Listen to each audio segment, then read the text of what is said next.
Jesus ministered to the multitudes, but he launched his movement by calling a small group to walk closely with him.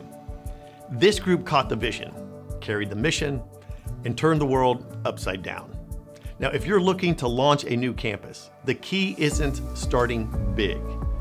It's about starting strong. Let's talk about building your core. So how do you launch a campus when you have no budget and no built-in congregation? Well, it all starts with a core, a strong foundation of people who are committed to the vision, the mission, and the work ahead. Before you worry about the launch day logistics, you need to focus on developing the right leaders, gathering a dedicated team, and creating a culture of discipleship. The bottom line, don't wait for resources, start with relationships. A lack of money and people doesn't mean a lack of calling. If God has called you to launch a campus, He has already placed the right leaders and core team in your path. It's your job to find, equip, and mobilize them. This episode will help you move from vision to action, showing that a campus doesn't start with a building or a budget, but it starts with a core. Now, before we dive into today's topic on building the core for healthy, sustainable growth, I want to take a moment to highlight something crucial. Discipleship and leadership development doesn't happen in isolation. And to cultivate leaders who are strong, resilient, and effective in multiplying disciples, we need a support system, a network of wise, experienced leaders committed to the same mission. That's where Harvest Network International comes in.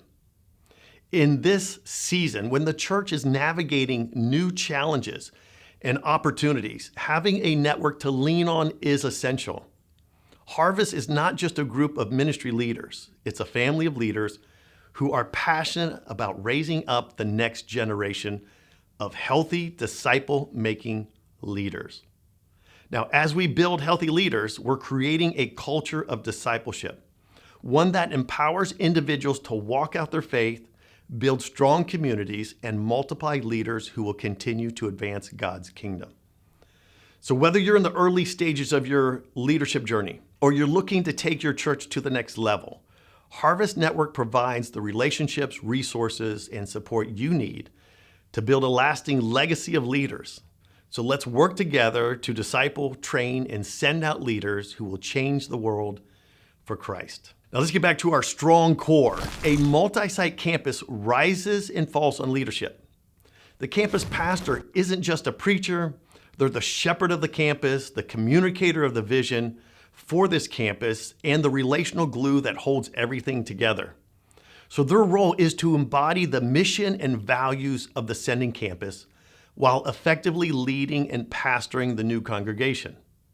Now, this is why having the right campus pastor is so important. The campus pastor is the key to having a strong core. And because a campus's success depends so heavily on leadership, we've got to prioritize the training and preparation. So a new campus pastor should undergo a development process that includes reading key books, gaining hands-on experience, and just really being fully immersed into the DNA of the sending campus. This will help equip them to lead with both conviction and competence.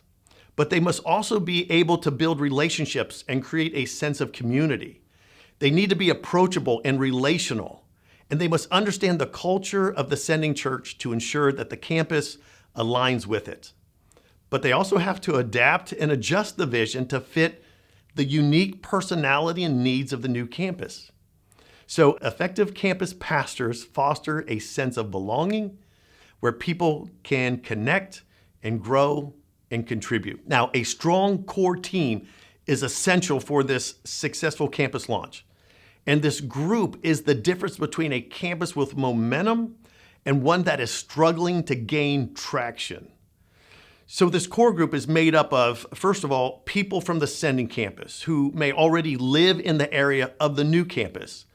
And this should be the first and easiest place to begin to gather this core together. A second is local residents who live in the area of the new campus, who are looking for a church home and feel called to be a part of something new. And then if you might have members from another campus, if your church already has more than one campus, You may have members from another campus who are passionate about helping to launch and establish a new campus, so they might need to drive into the area, but they're willing to do so in order to help launch this campus. So this core team needs to meet weekly for vision casting, relationship building, and outreach, making sure from the very beginning that this new campus is rooted in mission, unity, and purpose. The strength of this core group will set the tone for the future growth and health of the campus. A core group is the fuel that drives the mission forward. They're the ones who help the campus pastor build momentum, spread the vision, and establish the DNA of the new campus. Without a committed core group, it's difficult to gain the traction needed to grow a sustainable campus. So let's break down how to recruit and cast vision and lead and develop leaders who multiply and spread the mission. So let's start off with, how do we recruit the right people? What are we looking for in a core team? Well, the foundation of your core group is critical to the long-term success of the campus. The people you bring on your team will shape the culture and the momentum of the campus. So what do you look for when you're recruiting the right people? You want, number one, people that are committed to the mission. The first thing to look for is commitment, not just to the church, but to the mission. These individuals must have a heart for God's work and have a heart for the vision of the campus.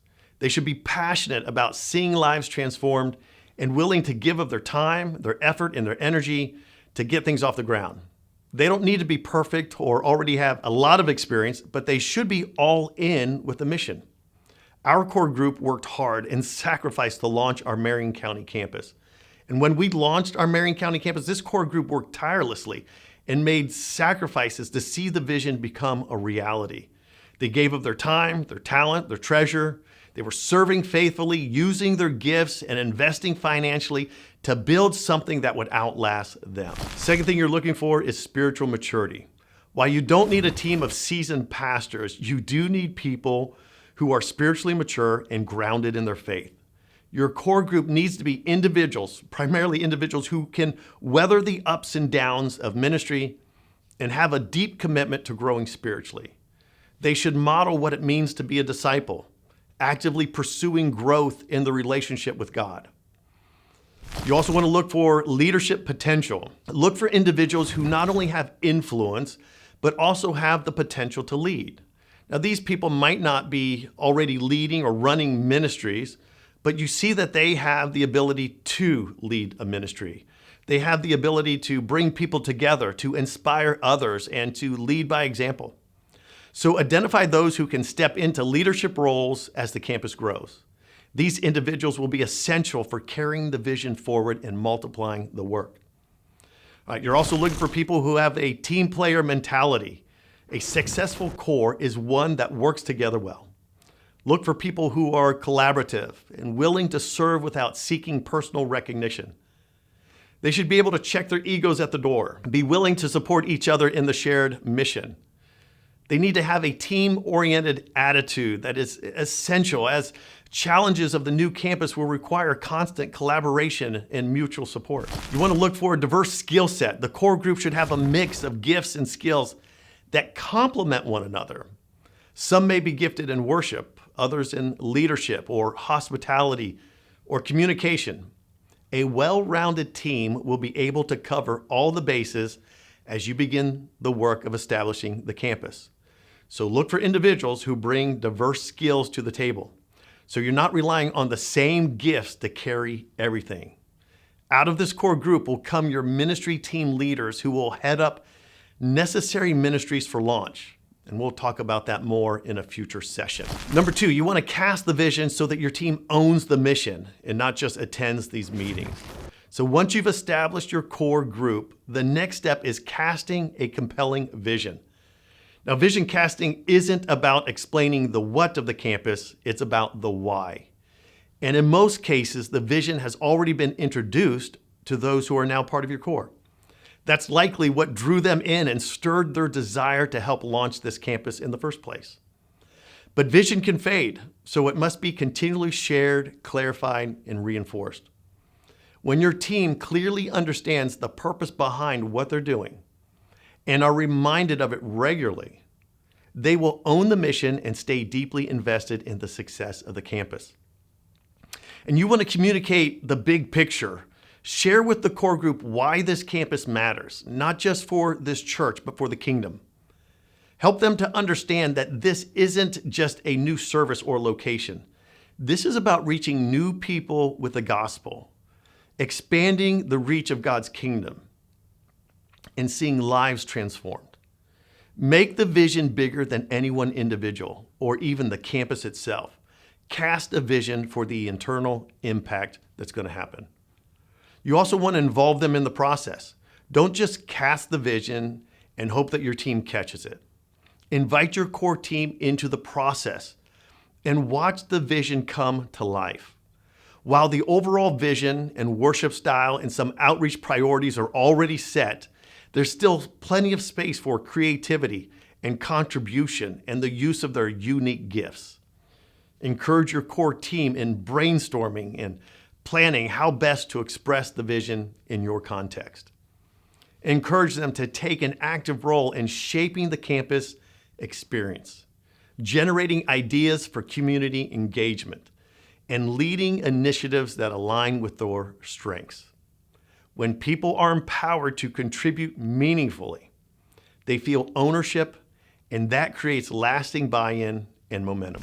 You also want to clarify the mission. Vision is important, but your core team also needs clarity on the mission. Ensure everyone knows what the goal is and how they are uniquely contributing to that goal, whether it's creating a welcoming environment, developing disciples, or leading a small group. Everyone should understand their specific role in carrying out the mission. Make sure they can articulate why this campus exists and how they're helping to make that vision a reality. Share stories. Nothing inspires a team more than stories of lives being changed. Share testimonies from people who've been impacted by the ministry, even if it's just a few. Stories help people connect emotionally to the mission. It's not about the buildings or the strategy or the budget. It's about the people. It's about the lives that will be transformed through the work God is doing. Let these stories fuel your team's passion. Now, you got to reinforce the vision regularly. Vision casting isn't a one-time event. It's an ongoing process. So keep the vision alive by reinforcing it in every meeting, every prayer time, every training session. Consistently remind your team of the why behind what they are doing. And make sure the vision stays front and center in everything they do. All right, so let's talk about how to develop leaders who don't just fill roles, but multiply themselves. The goal of your core group isn't just to fill positions, it's to develop leaders who can multiply.